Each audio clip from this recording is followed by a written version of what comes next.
This channel does not promote any violent, harmful, or illegal activities. All content provided by this channel is meant for an educational purpose only.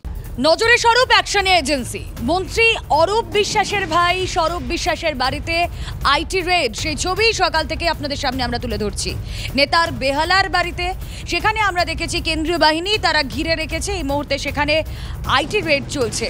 কলকাতার অন্তত 6টি জায়গায় আয়কর অভিযান এবং বেহালার বিবেকানন্দ পল্লীতে স্বরূপ ঘনিষ্ঠ ব্যবসায়ী রানা সরকারের বাড়িতেও তল্লাশি। বেহালার রামকৃষ্ণ সরণিতে একটি নির্মাণ সংস্থার সঙ্গে যুক্ত এই রানা সরকার, সেখানেও হানা। এখনো পর্যন্ত কি তথ্য উঠে এলো আমরা জানবো, আমাদের প্রতিনিধি সিজার মন্ডল রয়েছেন সঙ্গে। সিজার,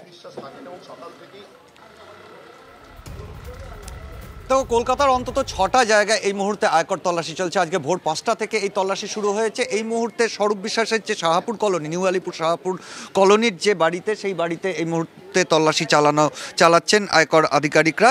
এক দফা তারা 2টো নাগাদ 3জন আধিকারিক বেরিয়েও গেছেন বেশ কিছু নথিপত্র নিয়ে, তারপরও তল্লাশি চলছে। এর পাশাপাশি আমরা যেটা জানতে পারছি যে আজকে কলকাতা শহরের যে জায়গাগুলোতে তল্লাশি চলছে তার মধ্যে রয়েছে 2জন নির্মাণ ব্যবসায়ীর বাড়িতে তল্লাশি চলছে। ল্যান্সডাউন প্লেসে এক নির্মাণ ব্যবসায়ীর বাড়িতে তল্লাশি চলছে। সেই নির্মাণ সংস্থা কলকাতা শহরের অন্যতম নামী নির্মাণ সংস্থা, তার বাড়িতে তল্লাশি চালানোর পাশাপাশি বেহালার অন্তত 3টে জায়গায় তল্লাশি চলছে। তার মধ্যে 2জন ব্যবসায়ী বাড়ি রয়েছে। একজন হচ্ছেন স্বরূপ ঘনিষ্ঠ ব্যবসায়ী, যার তিনি সিনেমা জগতের সঙ্গেও যুক্ত, তিনি ফিল্ম জগতে প্রডিউসার হিসেবে তার নাম রয়েছে এবং তার পাশাপাশি নির্মাণ ব্যবসার সঙ্গে যুক্ত। এবং আরেকজন ব্যবসায়ী যিনি কেবল ব্যবসার সঙ্গে যুক্ত, উত্তর এবং দক্ষিণবঙ্গে একটা বিস্তীর্ণ নেটওয়ার্ক রয়েছে, কেবল নেটওয়ার্ক রয়েছে তার। এই যে সামগ্রিক তল্লাশি এক সংযুক্ত বলে আমরা আয়কর দপ্তর সূত্রে জানতে পারছি। মূলত আয়কর ফাঁকি এবং আয়ের সঙ্গে সঙ্গতিহীন সম্পত্তি, এই সূত্র ধরে, এই অভিযোগের সূত্র ধরে নজর থাক। আপাতত ধন্যবাদ। আচ্ছা, কৃষ্ণনগরে তো তৃণমূল কংগ্রেস মহুয়া মৈত্রকে প্রার্থী করে দিয়েছে, কিন্তু বিজেপির প্রার্থীকে, যেই কৃষ্ণনগরে নরেন্দ্র মোদী সভা করেছেন সেই কৃষ্ণনগরে বিজেপি কাকে দাঁড় করাতে চাইছে? জল্পনা জন্ম দিয়েছে সেখানে নাকি রানীমাকে দাঁড় করাতে পারে বিজেপি। কৃষ্ণনগরে রানীমাকে বিজেপি সেখানে মহুয়া মৈত্রের বিরুদ্ধে প্রার্থী করতে পারে। মহাদেব আমাদের সঙ্গে রয়েছেন, আমাদের সহকর্মী। যাব মহাদেবের কাছে। মহাদেব, আগে পিছে কোনো ঘটনা ঘটলে তাহলেই যে কোনো কিছু জল্পনা তৈরি হয়, এক্ষেত্রে কি ঘটেছে, কেন এই জল্পনাটা তৈরি হলো?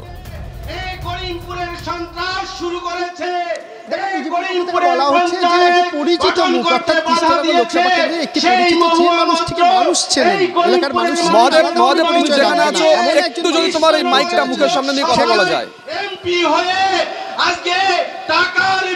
একদমই। দেখো, কৃষ্ণনগরের ক্ষেত্রে যেটা বিজেপির পক্ষ থেকে যেটা দাবি করা হচ্ছিল যে যদি তারা পরিচিত মুখ দিতে পারেন তাহলে সেক্ষেত্রে যারা ভোটার রয়েছেন তাদের কাছ থেকে খুব সহজেই তার পরিচয়টা পাওয়া যাবে এবং সেক্ষেত্রে বিজেপির পক্ষ থেকে অনেক সুবিধা হবে, আলাদা করে পরিচয় করাতে হবে না।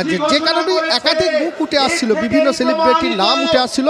সেক্ষেত্রে তারা রানীমাকে, অর্থাৎ কৃষ্ণনগরের রাজবাড়ির রানীমা অমিতা রায়, তাকেই কিন্তু প্রার্থী করতে চলেছেন, এমনটাই কিন্তু সূত্রের খবর। এবং দেখো, আজকের এই মুহূর্তে আমরা যেখানে রয়েছি সেটি করিমপুর, নদিয়ার করিমপুর, যদিও এটি মুর্শিদাবাদ লোকসভা কেন্দ্রের অন্তর্গত। সেখানে কিন্তু শুভেন্দু অধিকারী এই মঞ্চে তিনি বক্তব্য রাখবেন। দেখো, বেশ কয়েক ঘন্টা, বলা যায় যে 12 ঘন্টারও বেশি সময় এই প্রাকৃতিক বিপর্যয় চলছে। আর এই প্রাকৃতিক বিপর্যয়ের মধ্যেই তাদের কর্মসূচি রয়েছে। কর্মসূচি পালন করতে শুভেন্দু অধিকারী আসছেন, আর কিছু মুহূর্তের মধ্যেই শুভেন্দু অধিকারী এই মঞ্চে বক্তব্য রাখবেন। তারপরে তিনি চলে যাবেন কৃষ্ণনগরে এবং কৃষ্ণনগরে গিয়ে তিনি মূলত, বলা যায় যে বেশ নজর থাকবে। মহাদেব, নজর থাকবে, নজর রাখো। রুবেলা, শুভজিৎ, গার্ডেন রিচের ঘটনা কিন্তু এখনো আমরা ভুলতে পারিও না। আর এ কারণেই হয়তো অবৈধ নির্মাণ রুখতে আরও কড়া কলকাতা হাইকোর্ট। আজ তাই দেখলাম আমরা, অবৈধ নির্মাণ সংক্রান্ত মামলায় জরিমানা দ্বিগুণ করলো আজকে কলকাতা হাইকোর্ট। জরিমানা 1 লক্ষ টাকা থেকে বাড়িয়ে 2 লক্ষ টাকা নির্দেশ হাইকোর্টের বিচারপতি অমৃতা সিনহার। তিনি জানিয়েছেন অবৈধ নির্মাণের যুক্তদের ভালো শিক্ষা দিতে হবে, আদালত চোখ বন্ধ করে বসে থাকতে পারে না, এমনটাই তার বক্তব্য। আরও জানো বিস্তারিত, শ্রাবন্তী শাহ আমাদের সঙ্গে রয়েছেন, আমার সহকর্মী। শ্রাবন্তী, দেখো, গার্ডেন রিচের যে ঘটনা, সেই ঘটনার পরে পুরসভা যখন একে অপরের উপরে দোষ দিতে ব্যস্ত, তখন এটা স্পষ্ট হয়ে গেছে গতকাল থেকে যে আদালত এই বিষয়টিকে খুব ছোটোভাবে নেয়নি। গতকালও বিচারপতি অমৃতা সিনহা এই বিষয়টিকে সামনে এনেছিলেন। আজকেরও তার বক্তব্য, একটা ভালো শিক্ষা দিতে হবে যাতে এই ধরনের অবৈধ নির্মাণ একেবারে বন্ধ করা যায়। যে মামলাকারী ছিলেন তিনি 1 লক্ষ টাকা যাতে না দিতে হয় তার জন্য বারবার আবেদন করছিলেন, বিভিন্ন ঘরে ঘুরছিলেন, বিভিন্ন এজলাস থেকে এজলাস হয়ে আসছিলেন। আজকের এই গোটা ঘটনাটি যখন বিচারপতি অমৃতা সিনহার ঘরে আসেন, তিনি নতুন করে আবেদন করেন, তখন তিনি এই মন্তব্য করেন এবং 1 লক্ষর বদলে সেটা বাড়িয়ে 2 লক্ষ করে দেওয়া হয়। সম্ভবত এইভাবেই তিনি শিক্ষা দিতে চেয়েছেন। একই সঙ্গে তার বক্তব্য যে এই ধরনের বেআইনি নির্মাণ যেভাবে রোখা যায় যাতে তার ব্যবস্থা করবে কোর্ট। শ্রাবন্তী, ধন্যবাদ।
যে খবর পাচ্ছি যে একজন এখনো আটকে থাকতে পারেন, যেহেতু বৃষ্টি পড়ছিল ফলে উদ্ধার কাজ কিছুটা হলেও কিন্তু ব্যাহত হয়েছিল। ফলস্বরূপ সঠিকভাবে যে উদ্ধার কাজ ফুল পড়তে তা করা সম্ভব হচ্ছে না। তবে এনডিআরএফ কাজ করছে এবং এখনও কিন্তু এই ধ্বংসস্তূপের নিচে একজন আটকে থাকতে পারেন। তার সন্ধানের জন্য এনডিআরএফের একটা বিশাল টিম তারা কিন্তু কাজ করে যাচ্ছে এবং সেখানে কিন্তু ডিএমজির যারা সদস্য তারাও রয়েছেন, ডিজাস্টার ম্যানেজমেন্টের ফোর্সের, সবে মিলিয়ে এখনও কিন্তু আরও একজন আটকে রয়েছেন সেখানে। তবে তিনি জীবিত রয়েছেন কিনা সে বিষয়ে এখনও কোনো কার্যত কোনো নির্দেশ বা কোনো কিছু বুঝতে অন্তত অনুমান করতে পারছেন না এনডিআরএফের সদস্যরা। তবে মিরাক্কেলও হতে পারে, এখনও কেউ আটকে থাকতে পারেন যিনি জীবিত অবস্থায়, তাকে উদ্ধার করা হতে পারে, বা আরও একজন মৃতদেহ তাকে উদ্ধার করে কিন্তু এনডিআরএফ হাসপাতালে পাঠাতে পারে। সুমন, নজর রাখো। আপাতত ধন্যবাদ।